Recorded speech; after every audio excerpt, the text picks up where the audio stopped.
Tonight, a Frontline ProPublica exclusive investigation. Years after the Vietnam War, a wave of terror and murdered journalists in the Vietnamese-American community. So they said, tell your father to stop what he's doing or he will pay the consequences.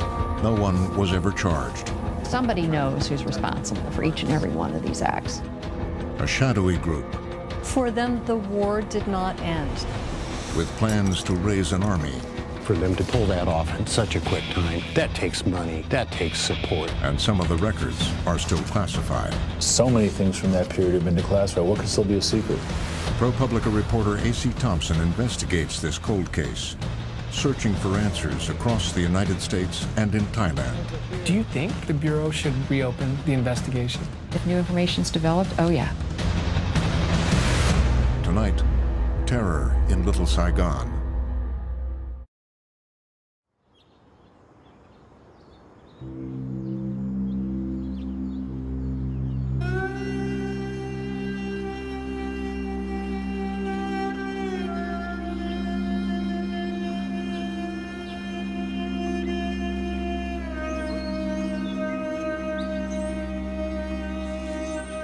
We tell ourselves that our work matters, that it's worth the risk, that it will be remembered.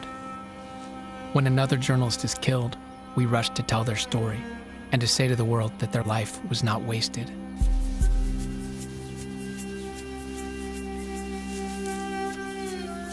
And so it shouldn't have taken this long to get here. Over 30 years late, I've arrived at Dam Phong's grave. His case is 3 decades cold, without a conviction or an arrest. Just this headstone telling us that Dam Phong died for journalism. My dad was always controversial. Anytime when you write the truth and the truth is not for sale, you are controversial. My dad getting threatened all the times.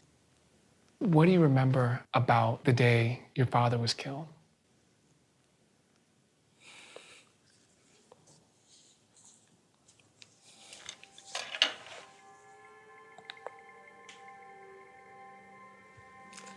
I wanted to know if he needed me to help him with the newspaper, the delivery. So I called home, and someone answered the phone. It was an American. I hung up. I thought I got the wrong number.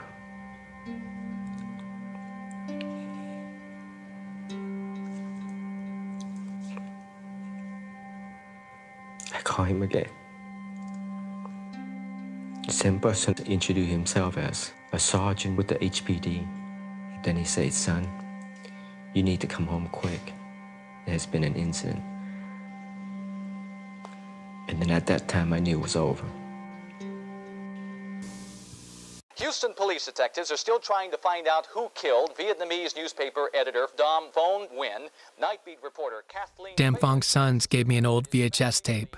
Journalism was Dam Phong Nguyen's life and possibly caused his death, according to... On August 24th, 1982, this 44-year-old newspaper publisher and father of 10 was shot and killed in front of his home in Houston, Texas. Nguyen's 19-year-old son, too, wants to do political work to help other... It's strange to see their young faces back then, saying brave words for the camera. He died for his country. He died for the truth. The most important thing is freedom. It's as if their story is frozen in time, without an ending. My father's body was laying right over there. The blood drips all the way inside. My mother was on the phone with him, so she heard everything. And he said, honey, wait, I had to answer this door. My mom heard the voice that he talked to a person, and then all of a sudden, my father screamed. And then the gunfire began. There was an audible sound from the weapon. But no witness on the right, no witness up front. The police never made an arrest, but Dam Phong's sons say his old papers are full of suspects. The clues are all here in his writing, in the newspaper. They tell me he was a dogged investigator whose stories on politics and corruption made him powerful enemies in the Vietnamese American community. He received threats all the time. I heard some of the threats come on the phone. They said, tell your father to stop what he's doing, or he will pay the consequences. How many of these threats do you remember getting on the phone that you heard? At least 3 a week. Well, do you know if the Houston police translated this into English? No. We gave them all the latest newspaper, and they never gave us the feedback. You gave them to them? I gave it to them because since they have no witnesses, this is the only evidence.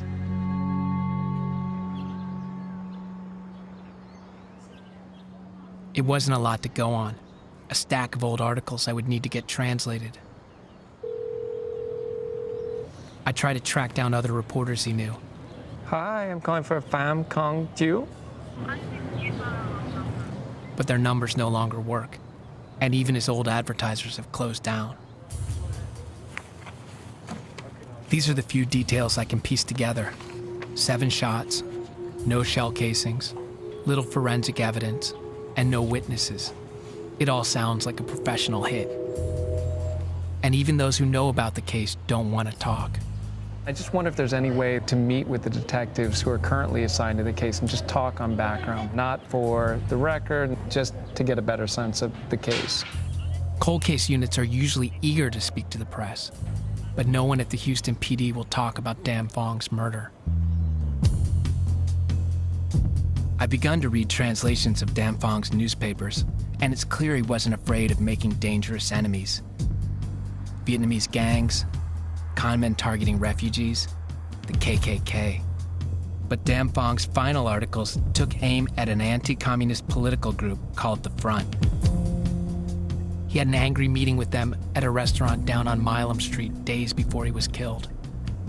But the restaurant is gone, and The Front no longer exists. They were a community of mostly military elite who had been engaged. A reporter who covered Houston for the LA Times tells me the Front was run by former officers in the US-backed Army of South Vietnam. Years after the fall of Saigon, the war for them still hadn't ended. They collected money, and they said that they had people on the ground in Vietnam, in the jungles, and they were organizing. And here in Houston, at the top of a restaurant, people would put on their tan and brown shirts, and they would meet, and they would even do some kinds of military exercises in hopes that they could take back Vietnam. For them, the war did not end. They would call themselves freedom fighters. They didn't see themselves as charging in to bring down a legitimate government. They were continuing a war that they had been dislodged from but still believed in. What was the theory that was going around about who killed Dan Phong? There was something close to a consensus that it must have been connected to the Front. There were people who thought that he had it coming to him, that he was disloyal and unpatriotic for even questioning the Front, and that it was somehow damaging to the whole community, and it was damaging to the cause. Many people thought that it was inevitable, that he wouldn't survive this.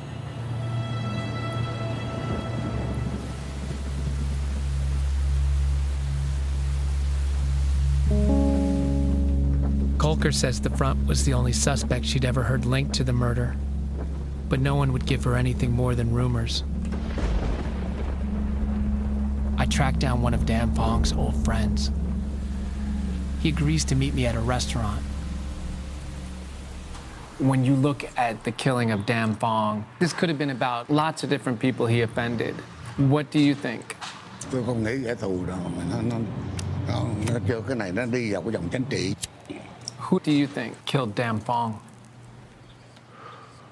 Tổ chức là biết, còn cá nhân thì không biết. Chỉ biết tôi khơi này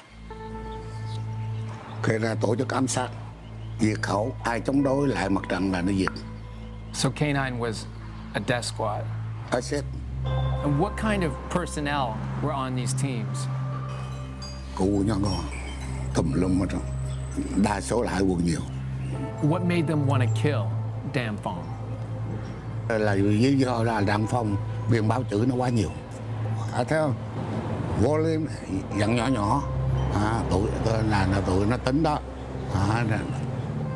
So you warned him? I let him know in a couple of months. A couple of months before he got killed? Yeah, before that. And I let him know, because he's a friend of mine. How come this case is still unsolved? Because you see the damn phone, everybody know, they're scared, don't talk, and stop, everybody stop. We nói là thế không?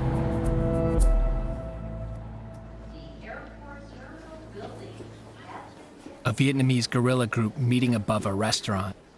A hit squad made up of former South Vietnamese soldiers.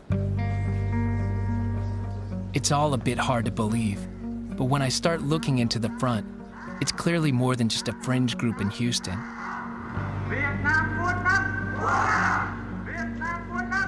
It had thousands of members in dozens of cities and claimed it was raising an army to overthrow the communist government in Vietnam. If K9 really was a hit squad targeting the front's critics like Dam Phong, maybe there were other murders. I can't find any similar cases in Houston, but I widen my search and find what looks like a match. July 21st, 1981. A year before Dam Phong, another Vietnamese newspaper publisher, Dung Trung Lum, was gunned down in front of his home in San Francisco.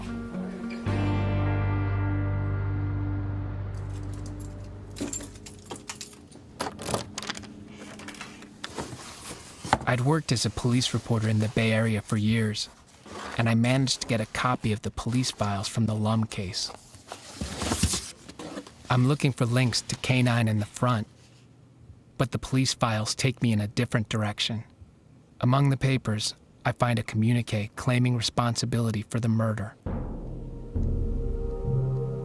But it's signed by yet another group, Vo Sern. The Vietnamese organization to exterminate communists and restore the nation had issued an execution order against Lum because of his pro-communist writing. It looks like a political murder. I want to know if the FBI ever investigated it. I file a Freedom of Information Act request to see what comes up.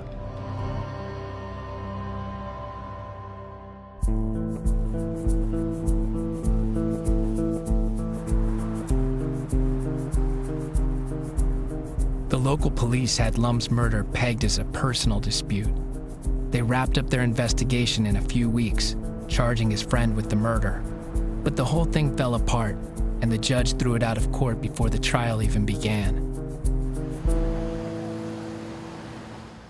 Lum was standing approximately here as he was shot, threw up his hands, screamed, ran, and fell to the ground face down in front of that building there. Jason Wechter is a private investigator who looked into the case. These are the three who get the best look at his face because he's coming towards them. Wechter walks me through the crime scene, and it's a tour of missed leads and lost opportunities. When we get further up, I'll show you something that I thought was a very glaring omission on the part of the police. He tells me they failed to interview witnesses, never did a full canvass of the neighborhood, and didn't question a key suspect. The police never went there, never talked to anyone. The police never solved the case, so Wechter has brought along his own files to share with me. On top of Wechter's files is the same strange communique from Vo Sern. When you saw these letters, what did you think? I thought it could be possible. We know he'd been threatened. We have credible reports that people were looking for him with a gun. We have a credible report that someone had backed him into the end of the hallway and seemed to be in fear of his life. The police looked at it through the prism of a homicide committed for personal reasons. That was the kind of thing they were fairly familiar with. I don't think they explored the possibility of a political motive.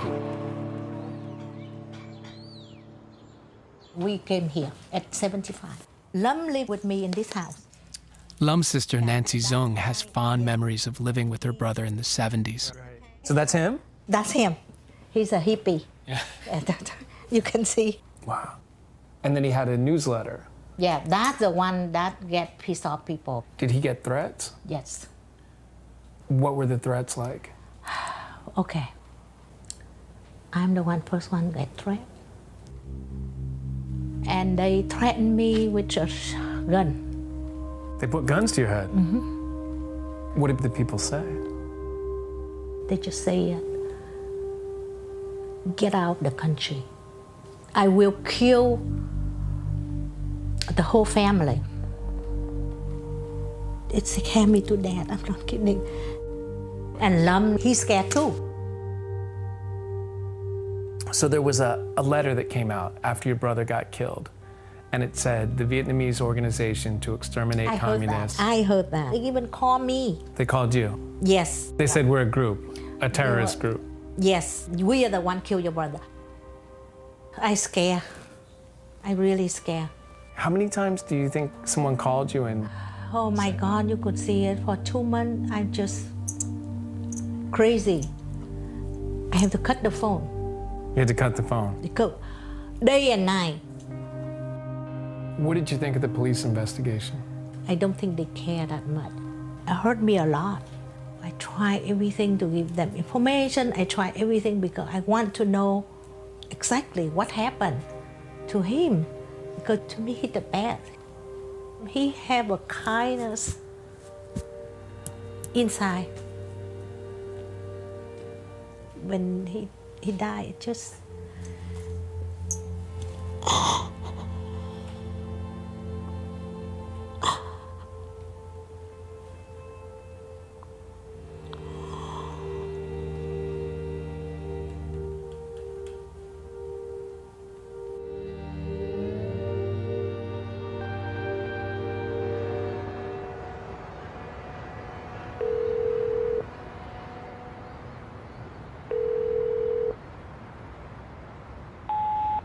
Hi, Inspector Perucci. This is A.C. Thompson with ProPublica and PBS Frontline. I'm investigating the death of Zung Chung Lam, 1981. I would love to talk to you about the case.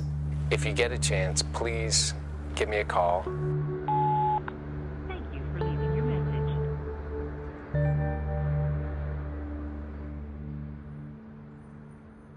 Two separate storylines have emerged. The front with its alleged K-9 hit squad in Houston and Vosern in San Francisco. But I can't get anyone in law enforcement in either city to talk about it. And then, the Freedom of Information Act request I'd filed comes back. Hundreds of partially redacted pages from an FBI investigation in the 90s. It pulled together dozens of crimes in cities from San Diego to Memphis to Alexandria, Virginia. It was captioned 266 for domestic terrorism. And it linked Vosern to the front and K-9.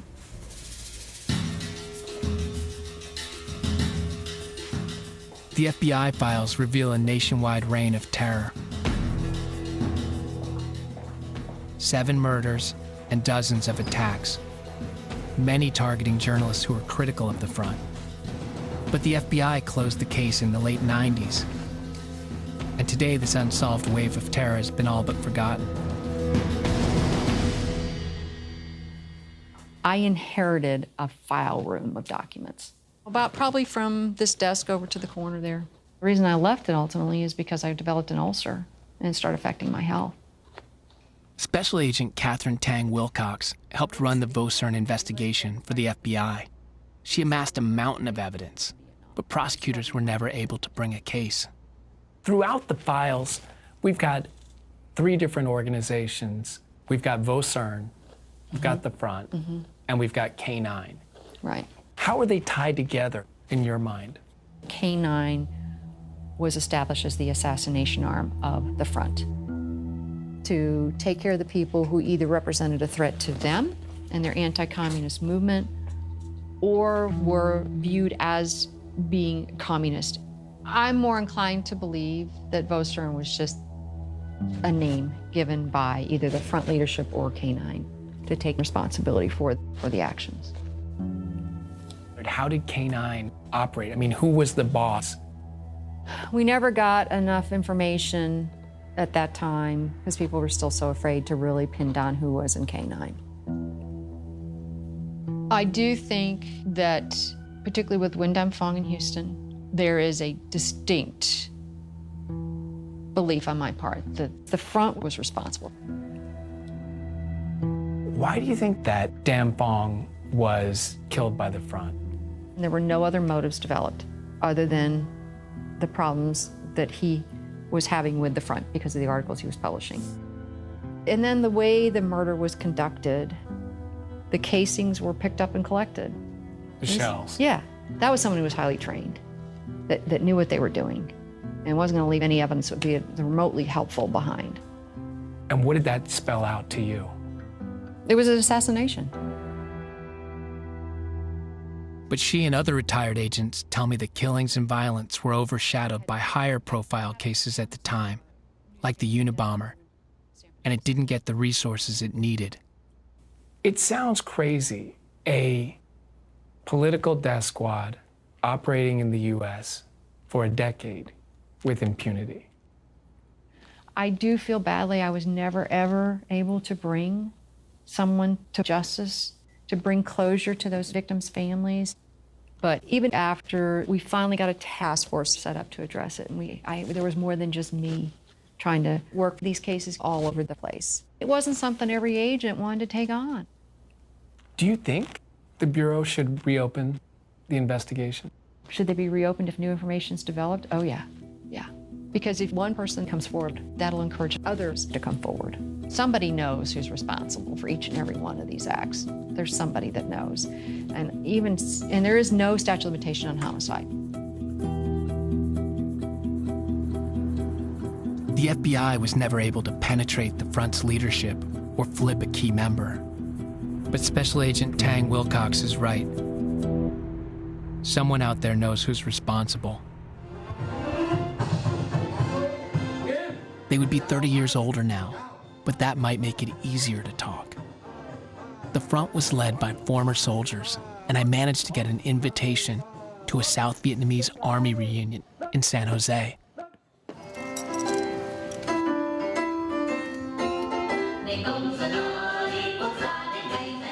It all feels a bit surreal, but it's still part of the Vietnamese American culture today.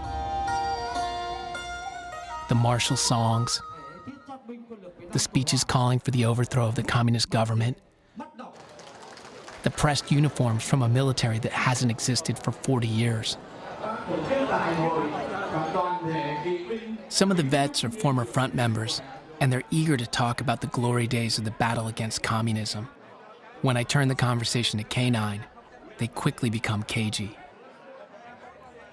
The next day, a former South Vietnamese Army Ranger and front member agrees to speak on camera. If you had seen someone that you thought was a communist back in the 1980s, what would have happened? Nếu thời đó là tôi đâm chém bất cứ làm một cái hành động nào đối với tên đó là tôi phải làm. Lúc đó là mình cũng tính nếu mà mày phải cộng không, mày cộng sản với ông cộng sản là chơi. Đối với cá nhân này. What was the K9 unit?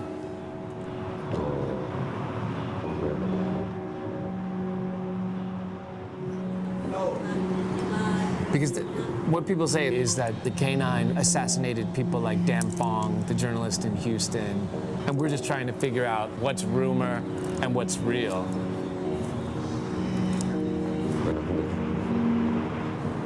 You're a smart guy. You knew about the K9. I don't hear what somebody told me everything. It feels like Qua knows more than he's saying, but decades after the FBI closed the case, people are still reluctant to talk. I don't want to point the finger at any group. Over the following months, I tracked down dozens of victims and former front members in little Saigons from Orange County to Virginia. Tôi không hiểu cái chuyện này như thế nào nữa. Some seemed genuinely scared, and many refused to appear on camera. This is a call for Mr. Wong Ko Din. We've been trying to get in touch with you for months. We would really like to interview you. But after countless meetings, a handful of former front leaders confirms the suspicions in the FBI files. The K9 was a secret unit the front used to target its enemies. Who was in charge of K9? I can only say that I don't know.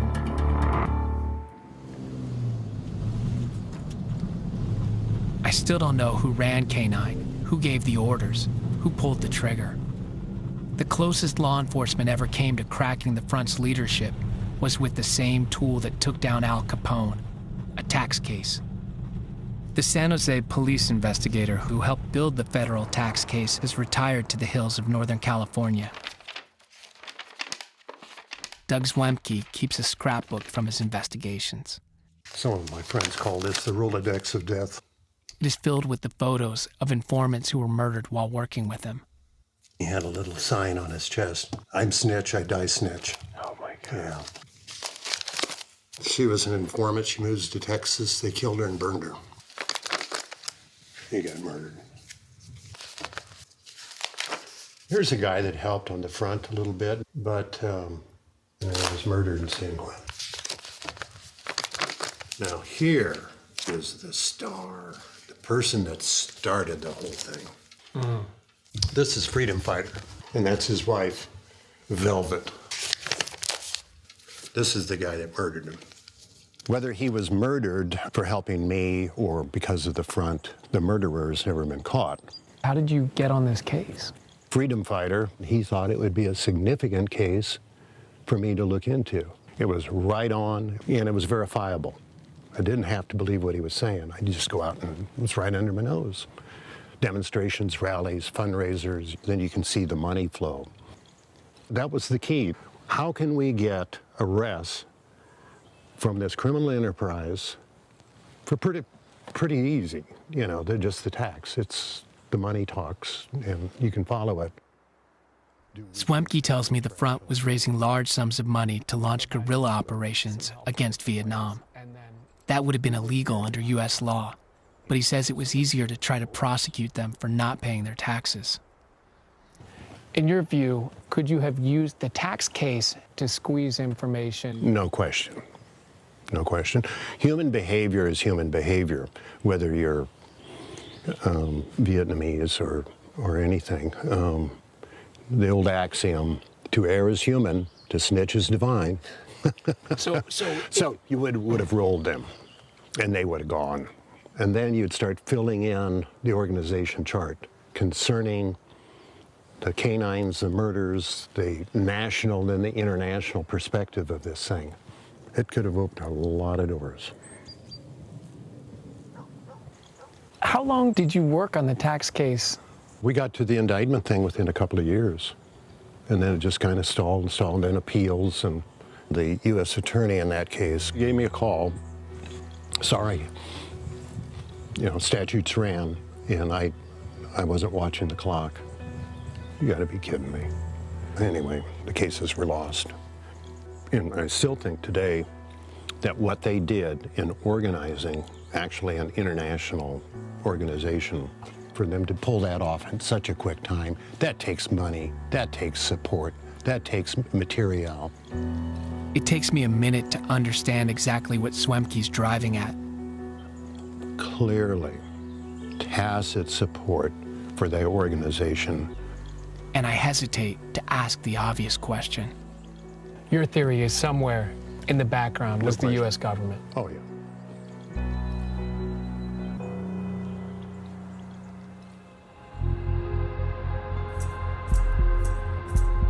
Zwemke says the front argued in court they were working with the CIA and Department of Defense. I don't know what to make of his theory. I try to look over the court filings myself, but they've disappeared from the archives.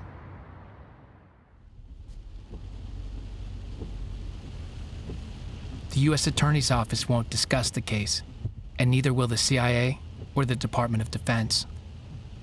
Zwemke told me other strange things about the front, that its leaders were close to people in the Department of Defense, that they may have gotten help with their operations in Southeast Asia. But what, if anything, did this have to do with the story I've been investigating? I learn of a former front member who spent years in prison. He'd shot a man in Orange County over statements he made to the LA Times calling for dialogue with the communist government of Vietnam. The would-be assassin's name is Tran Van Batu, and he agrees to meet me at a hotel just off the expressway. So he came out of this pho shop. Yeah. We tried to get him in the car, but he grabbed my hand like this. No. just when I go like this and I shoot, he fell like a tree. I thought maybe he died. Communist like a sick people. So let the sick people, they die. No regret, no remorse. For Beitu, this was not attempted murder. It was an act of war. We feel proud to do that. To me, I don't call me that a hero, you know, but that time in Orange County, they call it like a hero. Beitu had been a hardcore front member. He says they'd even tried to recruit him to join K9. But he split from the group before the shooting. So you were recruited to join the K9 organization, is that right? Right. And it was your understanding that K9 was a hit squad or some kind of secret operations squad, is that right? Exactly, that's a secret unit, yes. Each chapter had people who were in the K9, so Houston, San Jose, Orange County. Is that right? Could be, yes. Dan Fong's family think that Dan Fong is criticizing the front and that got him killed. Does that sound accurate to you? That's what I heard, you know. That's what I heard many times from people, our people around, you know. K9, they professional. They do good job, but they never get caught. Do you know the name of the person who killed Dan Fong? Sound like you FBI. Beitu won't go any further, but then I catch a major break. I find a high-ranking former front leader who's never spoken to anyone in law enforcement. He won't reveal his identity or name the assassins. But he's certain K9 killed Lum in San Francisco and Dan Fong in Houston.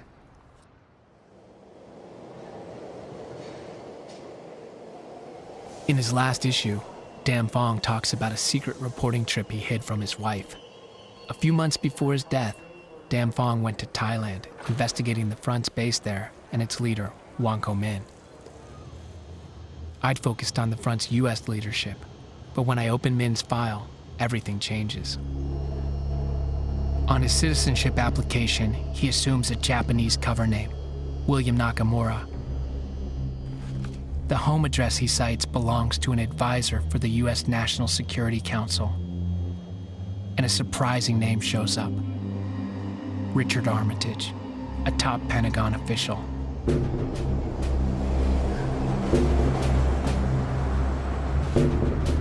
The documents also show the Pentagon asked for Wang Ko-min's naturalization to be expedited. And their request is followed by 6 blank pages that have been redacted for national security reasons. It's the immigration application of a man who's been dead for almost 30 years.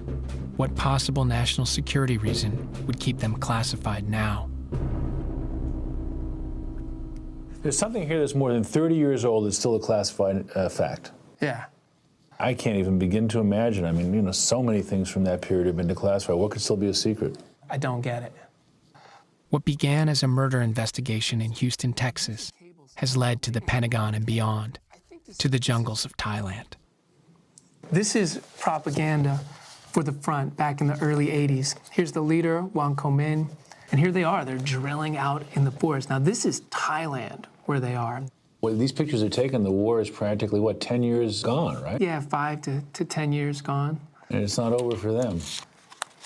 Now, check this out. This is when Wang Ko-min wants to become a citizen. All right, but put another way, a guy who is publicly raising money to start a war in Vietnam while living in the United States has a letter in his file that says the Defense Department wants to get this guy's citizenship as soon as possible. Yeah. That's curious. That's what I thought. And then the FBI goes and interviews Richard Armitage. So this is what he tells the FBI. I'm hearing rumors that they have a death squad. Quote, Armitage noted that it has been rumored that the front assassination squads are comprised of former South Vietnamese Navy SEALs and Special Forces members. Wow, that's fascinating. It does raise a very interesting question. I think that's what we got to report out.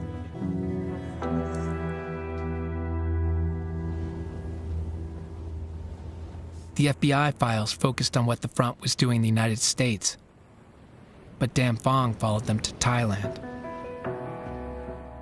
The front claimed to have a base behind enemy lines in Vietnam. Dam Phong revealed the camp's real location in the jungles of Thailand. He wasn't just editorializing against the front. He was endangering their military enterprise.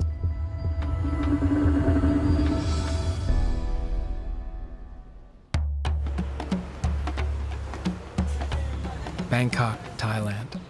The U.S. has a long, close relationship with the military here, from the Vietnam War when Thailand was a base for covert missions, to the War on Terror when it hosted a CIA black site.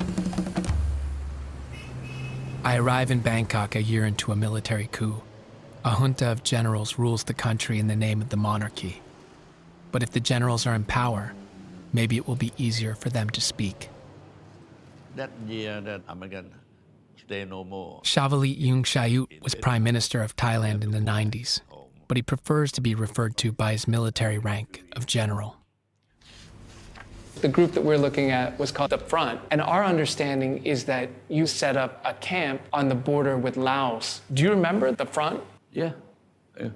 And they were operating with the acknowledgement of the Thai government there on the border, right? Yeah. You can talk like that. Our Prime Minister authorized us to do so. Did you meet with Wang Ko-min? Yeah, but I don't know exactly who on command at that time was. Our understanding is the Front, that they had about 200 fighters on your border, and they made several attempts to get into Vietnam through Laos. More than that. More than that? Yeah. They have more fighters than that. More than that, I don't know exactly, but more than that. Do you think it's possible that the U.S. was supporting this group? U.S. government support a lot. These people had rocket launchers, assault rifles. Where do you think those came from? I don't know. Do you think it was the U.S.? Well, they should come from somewhere. Positively, they have to have support. Okay? Finish. I wasn't going to get anything more concrete out of the Prime Minister General. But I find more traces of the Front's presence here. A book by a former Front soldier. The soldier is unwilling to go on camera, but he claims to have survived one of the Front's failed missions. And his emails to me are full of fascinating detail. He says the Front demanded total obedience. No one was allowed to leave the base. The soldier even tells me that Wang Ko-min executed members of the group, including at least one of the Vietnamese Americans who'd come over to fight. The bodies, he says, were buried in the camp.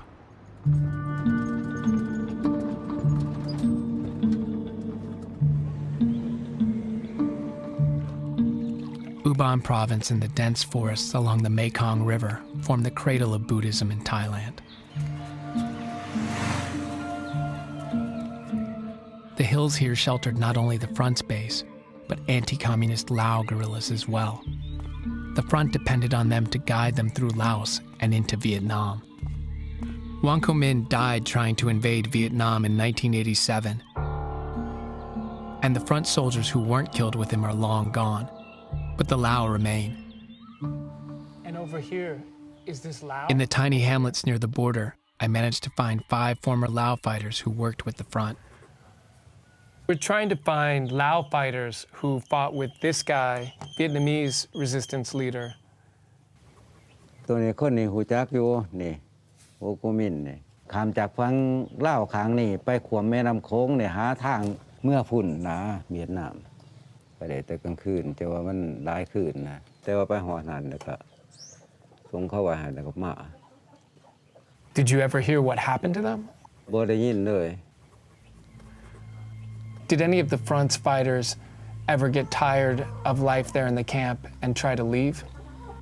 เคยได้ยินอยู่คนอยากเศร้าก็มีแต่ว่าคันลงมาอยู่หันน่ะคืออยากเศร้าก็บ่ได้เศร้าละก่อนในปีนึงนะพวกนั้นเขาสิดักหนีเขาก็จับหลายหาคนนะเขาก็ฆ่าทิ้งเบิดมีอยู่ The fighter confirms what I'd heard earlier, that Wang Ko-min was even willing to kill his own men. แล้วนั่นก็มีแต่ลูกน้องกันพวกนี้ก็ต่างหากพวกนี้ตายอยู่ในสนามรบนะเพิ่นเฮ็ดไว้นะ So you think about 10 people are buried up there? ห้าคนแต่ว่า5 คนฝังอยู่ทั้งผู้นะ5 คนที่รักของเขาฝังถิ่มอยู่รุมพี่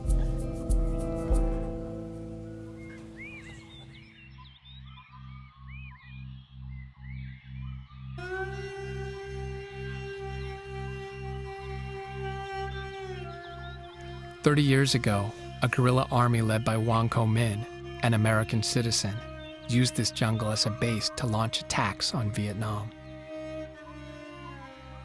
Somewhere in these mountains could be the remains of front soldiers murdered by their own group. In the dry season, it would be a day's march from the nearest village, but the rains have begun, and no one will risk guiding me up there. I've learned all I can here.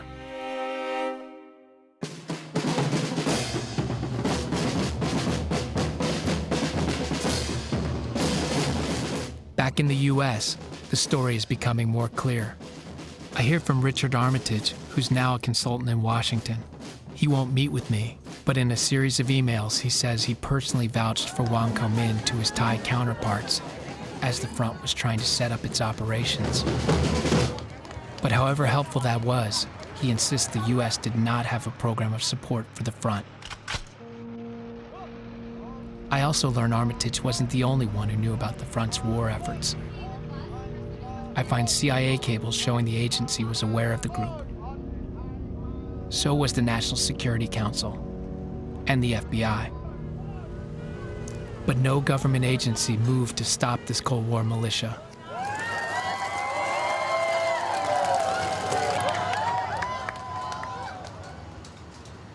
While Dan Phong's family mourns his death in private, on the other side of Houston, an annual memorial is being held for someone else's death. The front's leader, Wang Ko-min.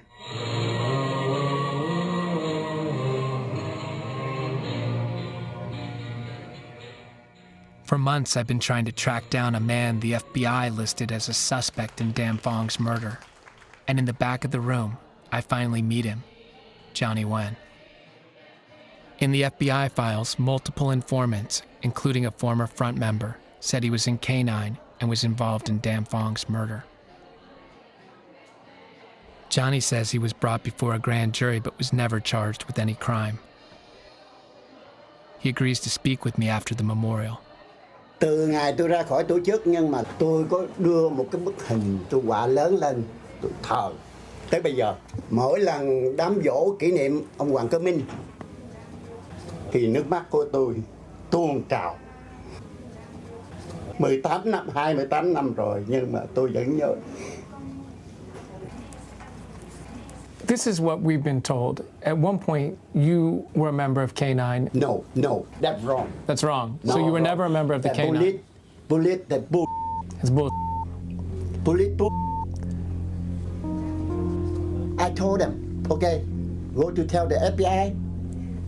I am the K9. Tell the FBI, lock me up. I told them. No proof, no evidence. They quiet. Was the front ever involved in hurting or threatening or killing anybody here in the U.S.? Không bao giờ. Không bao giờ. Never. Do you have any idea who was involved with killing Dan Phong? We don't involve and we don't know. We never involve like that. I never read Dan Phong magazine. I never see the Dan Phong. I never know Dan Phong. Dan Phong's family said people from the front kept calling our house and threatening Dan Phong. I think they lie. Why would they lie? Okay. You ask them. I did ask them, and that's what they told me. They said, you don't ask me. You ask them. Why does the front keep coming up in these discussions? Không có chuyện gì đó. Nó hỏi cái chuyện vớ vẩn. Nói nó tôi không đáng nó. Hey, Mr. Zoom. Mr. Zoom.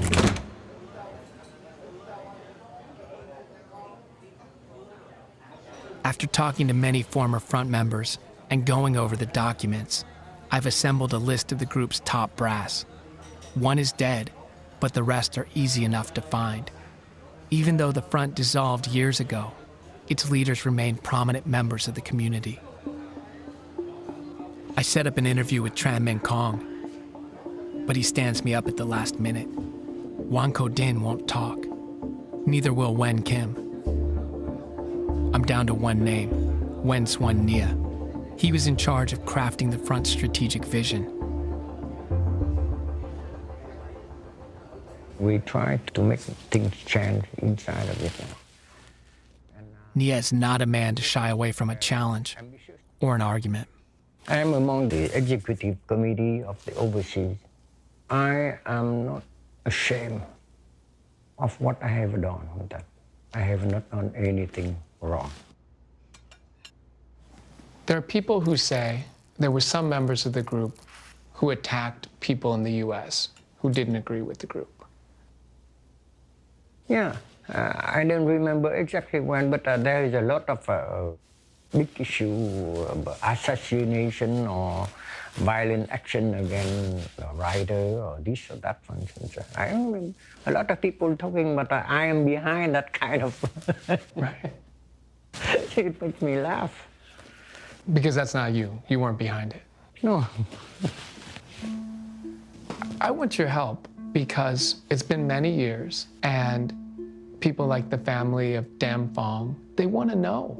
They want to know who did this. So if you have any leads, any evidence, anything you can share. I don't want to be extreme, but look at what they have been writing. Insulting front. They create a lot of problems all by themselves. You see a group of refugees and they lost their country and they landed here and people look down on them and now that they say that, are you the guy who pulled the gun to kill this reporter or that journalist or that writer, for instance? You see, so I understand what you're saying, but I do want to know because these were my colleagues. When people keep talking about that, well, here's why people keep bringing it up is because no one's been arrested. Give the very bad image to the Vietnamese community. I don't want the American audience to hear such kind of a ridiculous and crazy thing among our community. And you keep asking me about that. You took about half an hour to talking about that. Anyway, I didn't want to ask it.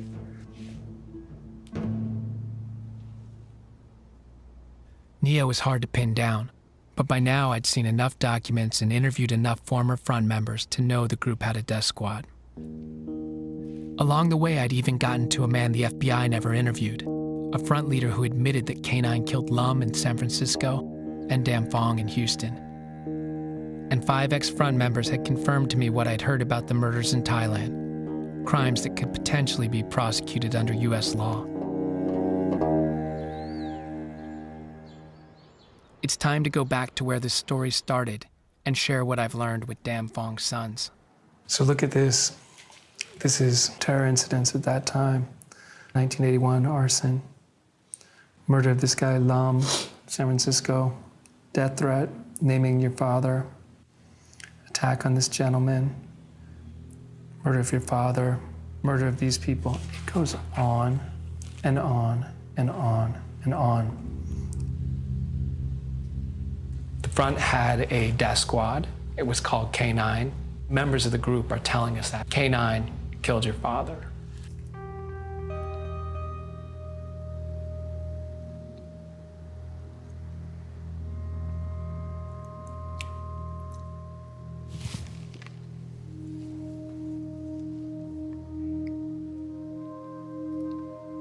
And my dad, he knew they were serious, but to him, his logic was, why would they want to take me out? That's the last thing what they want to do, because in the newspaper, the reporter would be all over him. Being a reporter, he said, we look after each other. We very protected each other. Yeah. My profession, the English language media, failed your father. We didn't cover the story the way we should have. And that bothers me, that people didn't focus on him the way they should have.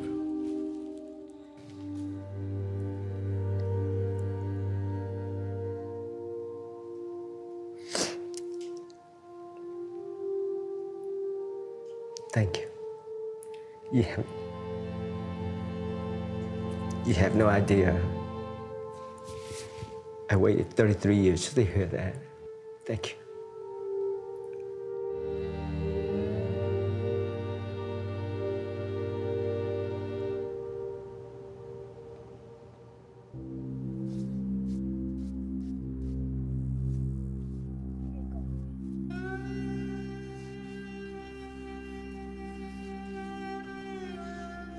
Hey, Dad, your grandson is cleaning.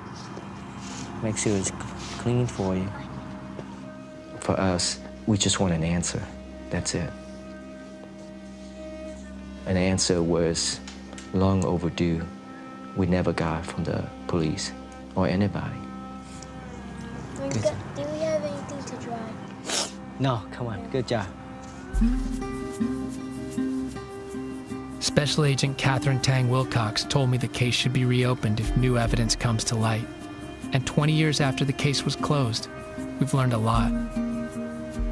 After all of the new information I've uncovered, I want to talk to the FBI, but they won't do an interview or answer my questions.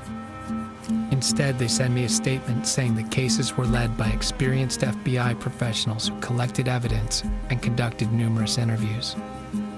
But they said despite those efforts, after 15 years of investigation, Department of Justice and FBI officials concluded that thus far, there is insufficient evidence to pursue prosecution.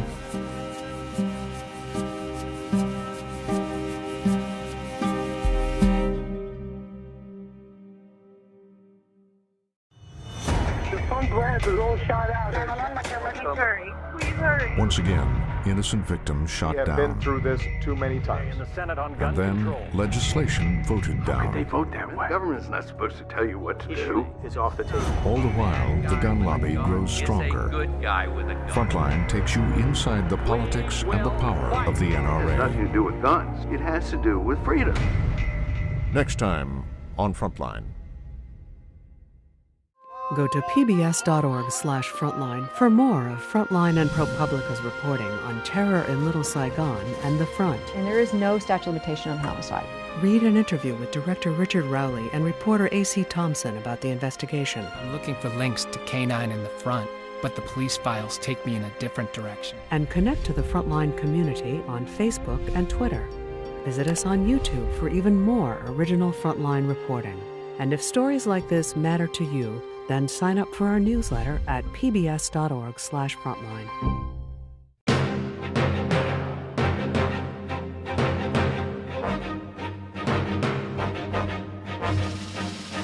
For more on this and other Frontline programs, visit our website at pbs.org/frontline.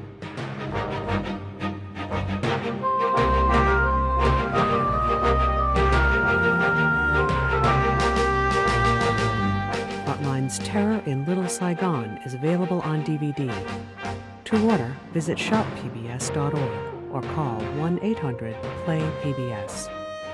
Frontline is also available for download on iTunes.